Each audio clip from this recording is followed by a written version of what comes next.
ورحمة الله وبركاته. ازيكم عاملين ايه؟ عملوا فيك ايه يا ايمان؟ طمنا عليكي، بقالك سنتين مختفية. عملوا فيها اللي متوقعوش، سجنوني وعذبوني وبهدلوني، بقى يحطونا 100 واحدة في الأوضة ما ناكلش الا بصل وعيش، يطلعوني يكلبشوني وينزلوا عليا ضرب بالحزام وكب عليا ميه بالساعة. اوعي تطلبي فلوسك وفلوس ولادك اليتامى. في ايه يا جماعة؟ ما كانش الميراث ده ولا ما كانش شوية فلوس دول اللي اتعمل فيهم كده؟ طب انتوا حاكرين عليا مطلعيني مجنونه، ولا مطلعيني مجنونه في اسم تاني وفي اسم اول بتعاملوني عاقله، ولا نظامكم ايه؟ معرفش. المهم شفت عذاب محدش شافه ولا تحلموا تشوفوه.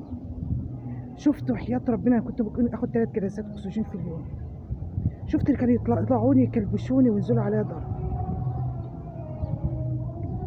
ولادي حاولوا يطلعوني بكل الطرق، بهدلوا اليتامى، اتبهدلوا البهدله، ناموا على الارض. اليتامى اللي كانوا مطلوب تصفيته وتصفيه ولادي. طب في ايه يا جماعه؟ انا معرفش ايه اللي احنا فيه ده. مش معقول كل ده عشان ميراث. طلعوا قالوا ما تتكلميش وما تطلبيش حاجه وعيش وربي عيالك. مش هقول لكم ما خفتش، مش هقول لكم كنت اتمنى اشوف جودي واشم ريحه جودي وامسك ايد جودي، مش هقول لكم كانت نفسي اشوف ولادي. امال ظهرت ليه دلوقتي يا امان؟ ظهرت لان الظلم طغى. تم توزيع فلوسي كلها على المحاميين وعلى الحراميه. طيب ماشي، طب واليتامى سيبوا الفلوس للبنت الغلبانه. لا، شباب الاخوان هجموا على الفلوس. ده يتيمه، شهادات الوفاه طلعت ليا ولولادي، كل حاجتك هتتصدر انت وولادك. ماشي اتفقنا. طب واليتامى؟ اليتامى طب حق انا مش مسامحه في ولا مليم. لا، هنخليها اللي يسرق بيديلهم كيس شيبس او باكو شوكولاته. هنخليها اسلاميه. هو انتوا اساسا تعرفوا اسلام؟ انتوا ما تعرفوش اسلام يا ستي. احنا طلعناكي مجنونه دلوقتي بقرار قاضي، اصل كان وكيل نيابه الاول، تاشيره وكيل النيابه. طب ما انا اهو قدامكم عقل. طب هو القاضي اللي حكم ده ما كنتش مش لازم اكون موجوده؟ قال لك لا، مش لازم تكوني موجوده. لا، هو في ايه يا جماعه؟ هو احنا مش في بلدنا ولا ايه؟ هو اللي بيتعمل في اليتامى كده ليه؟ نفسي اعرف اللي بيتعمل في اليتامى كده ليه. بتكلمي مين؟ انت بتكلمي ناس يهود. هقف لكم حق البنت الغلبانه اليتيمه، حق الطفله اليتيمه، وهنبتدي من جديد. لا يا جماعه، ده انا 10 سنين ما وريتوني فيهم مر، 10 سنين والاخر استحليتوا حقي وحق اولادي. لا، احنا هنخليها اسلاميا. ازاي نسرق حقك ونبقى نديك اللي احنا عايزينه؟ عايزين ايه؟ برمية عامه 50 جنيه، الناس غلابه. طب والسعوديه ولعب السعوديه وملوك السعوديه اللي اتورثوا، والمعاشات اللي بتطلع من السعوديه والثلاث شركات اللي في السعوديه، هتوزع على مين؟ على المحامين الحراميه ولاد الاخوان؟ ليه الاخوان بيزرعوا اولادهم في كليه الحقوق؟ ليه بيزرعوا اولادهم في النيابه؟ ليه بيزرعوا اولادهم في القضاء؟ هو خلاص احنا مصر اللي بيتعمل فيها وفي ولادها وفي اليتامى وفي الولايه كده؟ يلا يا عم شوف لها محامي اي كلام عشان ياخد نسبه قليله وجوزها ونعمل جوازه مضروبه ونحجر عليها ونرجع تاني. هقول لكم من جديد، برسم وراس ولادي. اللي بيروح ما بيجيش يا لا يجي.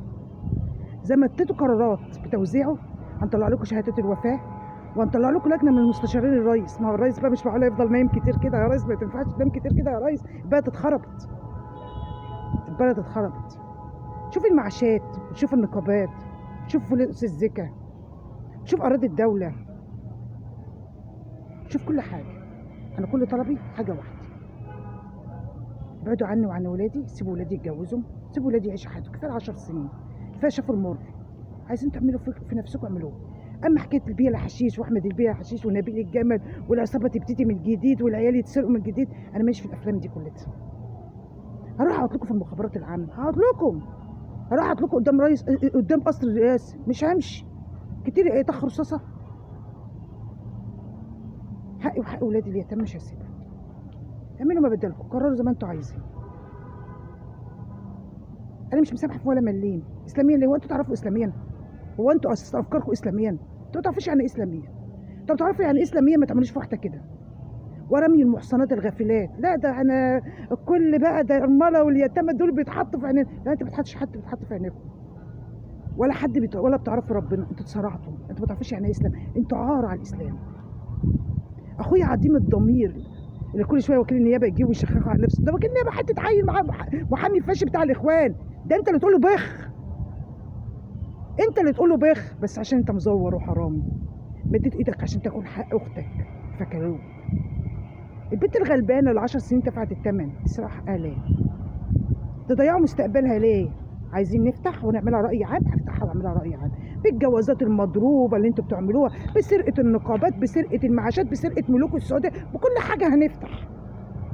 بالحسابات اللي اتسرقت من بنك مصر وبنك الأهلي لدرجة حتى الفراش خد، حتى الموظف في البنك خش، كل مادت ايده. البلد كلها بقت حرامية ولا ايه يا جماعة؟ يا جماعة عيب كده يا جماعة. ايه هتخلوا البلد كلها اخوان ولا ايه؟ طب يا ترى الشاب اللي خد 300,000 جنيه زي الشاب اللي خد 20 مليون و30 مليون؟ ما ينفعش يا جماعه.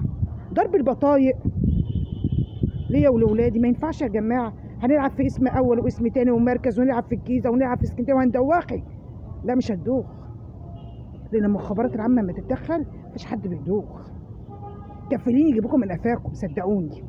شويه بس 5 6 ورقات اللي معايا كده باسامي الحسابات بالتحويلات اللي اتحولت، والله كفيلين يجيبوكم من قفاكم.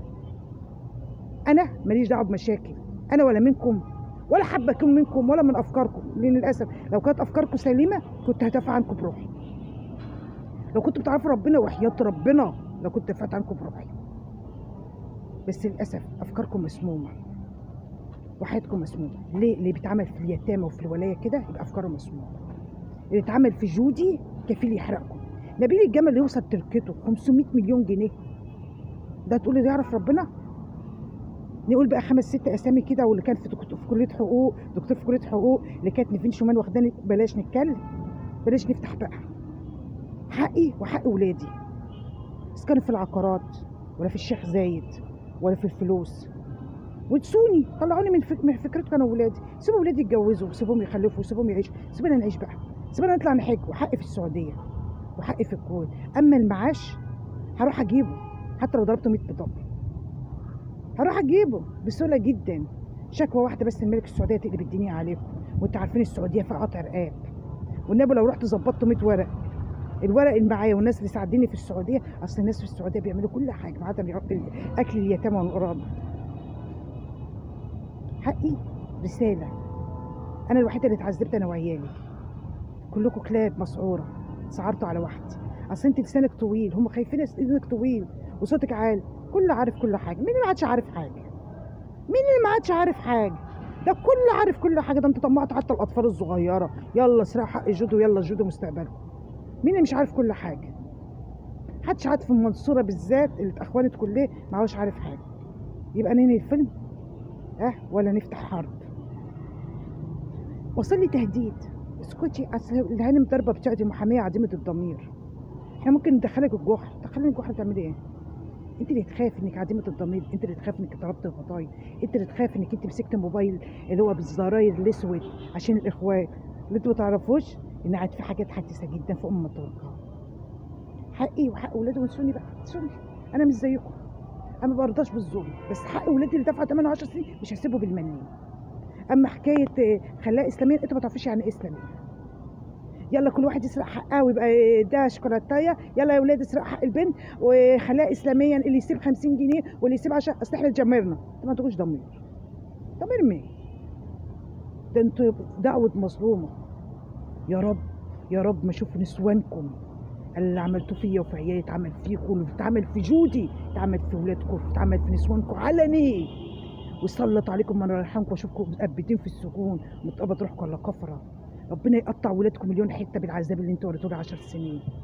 حسبي الله ونعم الوكيل. رساله للسراجه، مفيش فيكم راجل، شويه نسوان.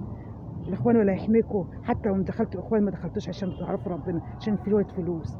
الاخ العديم الضمير اللي يمد ايده في حق اخته بدل ما يدافع عن اخته بروحها.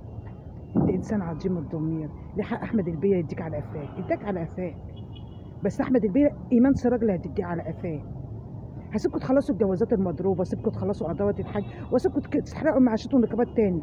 وما تعرفوش المره الجايه دي هتكون القلبه جايه من تحت ولفوق ولفوق لتحت، والنبي حتى لو غيرتوا 100 اسم. ليه؟ لان حبايبي بقى كتير، لان اتعلمت الدرس منكم. الواحد ما يكونش طيب ولا سهل. الطيب مش للزمان ده، والسهل مش للزمان الوسخ ده. يلعنكم ربنا. اما عيله الحسيه الحراميه اللي احمد شهاب كان في سبب في خير لكم، وانا كنت سبب في خير ما تحلموش بيه، اللي قبلوا حقي وحق اولادي، انتوا ما فكروا بجد. شويه نسوان طمعتوا، وللاسف كل شويه فلوس كلها هتصادر وشويه املاك وتصادر، والله العظيم بجرة امل.